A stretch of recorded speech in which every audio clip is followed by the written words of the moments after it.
The opposition wants to see more detail on the planned referendum for an Indigenous Voice to Parliament planned for later this year.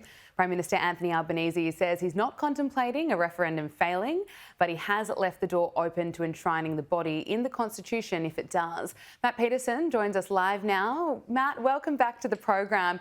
From your perspective, living in an area with a high Indigenous population, what is the feeling towards the Voice?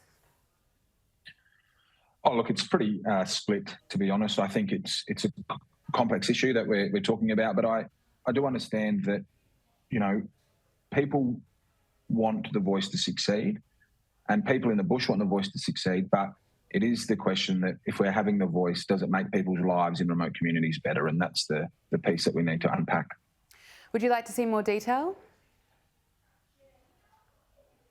Yeah, I think everyone does, but I think that we just need to break it down and make sure that people in our community, in remote communities who are having 12 people in their living room, you know, the overcrowding, the issues that we face, that the Voice helps those people. Yeah. How do you see this playing out in the communities in the lead up to the referendum?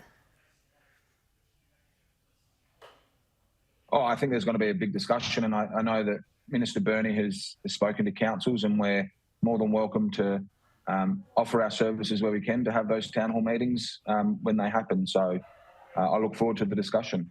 Okay, look, let's get on to crime in Alice Springs. Can you just paint the picture for us? How widespread is it in Alice?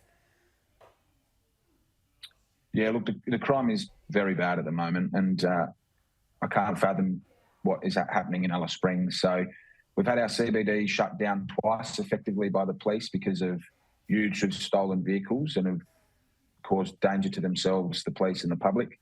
We had a 13-year-old effectively shut down a supermarket the other day. Patrons actually got locked in the supermarket for their safety because a 13-year-old was wielding a machete around.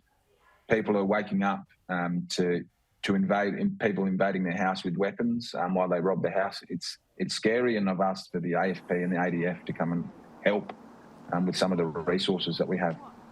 And what would you like the ADF to do to step in?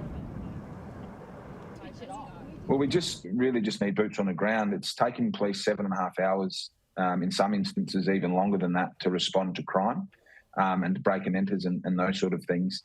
We've seen the levels of domestic violence and the levels of crime skyrocket since Stronger Futures lapsed on July 17 last year. So it really is a catastrophic event that's happening in our community. What is the solution? If you're not going to get the ADF support, how do you see this being fixed?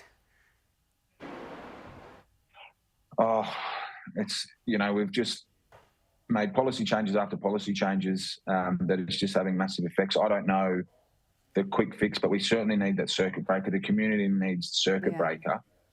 That level of anxiety, I can't describe to you what the community's going through right now. Everyone's walking on eggshells. They don't know what's going to happen next. So, look, we just need that circuit breaker where people can feel safe again. Yeah.